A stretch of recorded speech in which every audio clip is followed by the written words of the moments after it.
Baik, kita lanjutkan materi yang kedua. Tadi kita sudah membahas posisi titik terhadap titik utama atau titik asal. Kemudian kita lanjut materi kedua, yaitu posisi titik terhadap titik acuan atau titik lain A, B. Langkah-langkahnya sama. Yang pertama, perbedaannya di sini adalah posisi awal kita tidak lagi berada pada titik asal 0,0, melainkan kita melalui titik acuan lain, kita misalkan itu titiknya A, B. Nanti untuk contoh bisa dipahami. Kemudian yang kedua, pergerakan pertama sama, kita melalui titik acuan A, B, jadi kita tidak mulai dari 0,0 lagi, dengan langkah ke kanan atau ke kiri, yaitu sejajar dengan sumbu X. Ke kanan bernilai positif, ke kiri bernilai negatif. Kemudian yang ketiga, pergerakan selanjutnya itu melangkah ke atas atau ke bawah sejajar dengan sumbu Y. Ke atas bernilai positif dan ke bawah bernilai negatif. Dan terakhir diperolehlah koordinat titik terhadap titik acuan A, B. Langsung kita masuk ke contoh soal. Masih gambar yang sama. Sekarang kita ubah posisi titiknya tidak pada pos utama lagi, karena kita tidak melalui titik asal 0,0, tetapi kita melalui titik lain selain titik 0,0. Di sini titik acuan kita adalah titik kolam, berarti kita bergeraknya dari kolam, tidak lagi pada pos utama. Contohnya yang pertama, berapakah koordinat perumahan dari kolam? Berarti kita bergeraknya dari kolam menuju perumahan. Berarti dari kolam menuju perumahan. Karena di sini perumahan berada di kanan kolam, berarti kita bergeraknya ke kanan dulu, baru ke atas. Ya, jangan sampai salah lagi, ke atas baru ke kanan, itu salah nanti. Jadi kita bergeraknya ke kanan baru ke atas. 1, 2, 3, 4, 5, 6, 7, 8, 9. Berarti 9 satuan ke kanan. Ke kanan artinya positif. Berarti positif 9. Baru kita melangkah ke atas.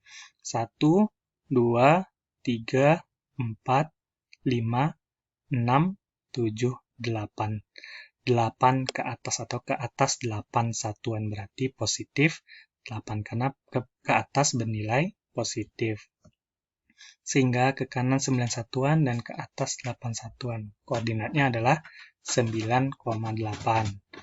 Contoh kedua, berapakah koordinat pemakaman terhadap kolam? Berarti kita dari kolam menuju pemakaman. Ini kolam, ini pemakaman. Berarti kita bergerak ke kiri. 1, 2. 2 ke kiri berarti negatif 2. Kemudian kita bergerak ke atas 1. Berarti ke atas positif 1. Koordinatnya adalah negatif 2,1. Ke kiri 2 satuan dan ke atas 1 satuan.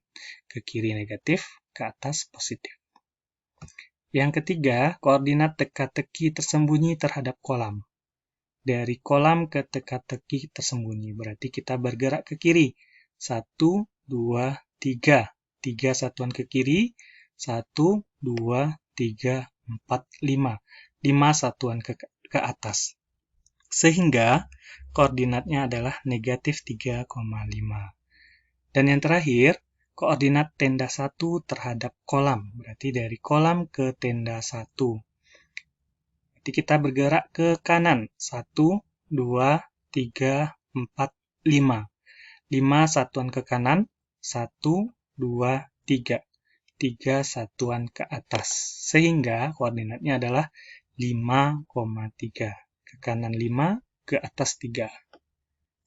Contoh lain, kita ambil titik acuannya tidak kolam lagi. Kita ambil titik acuannya adalah tanah lapang. Dari tanah lapang kita bergerak.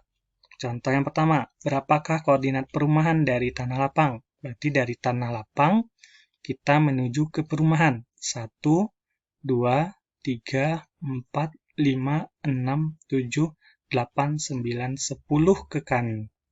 Dan ke atas 1, 2. Sehingga koordinatnya adalah 10,2. 10 ke kanan, 2 ke atas. Yang kedua, berapakah koordinat pemakaman terhadap tanah lapang? Berarti dari tanah lapang menuju pemakaman. Tanah lapang menuju pemakaman. Berarti kita bergerak 1 ke kiri, kemudian 1, 2, 3, 4, 5. 5 ke bawah. Berarti koordinatnya adalah negatif 1, negatif 5. Yang ketiga, berapakah koordinat teka-teki tersembunyi terhadap tanah lapang? Berarti dari tanah lapang menuju teka-teki tersembunyi. Berarti kita bergerak 1, 2. 2 ke kiri, 1 ke bawah. Berarti koordinatnya adalah negatif 2,1. Dan terakhir, tenda 1 terhadap tanah lapang. Berarti dari tanah lapang ke tenda 1. Berarti ini tenda 1, ini tanah lapang. Berarti ke kanan. 1, 2, 3, 4, 5, 6. 6 ke kanan. 1, 2, 3. 3 ke bawah. Berarti koordinatnya adalah 6, negatif 3.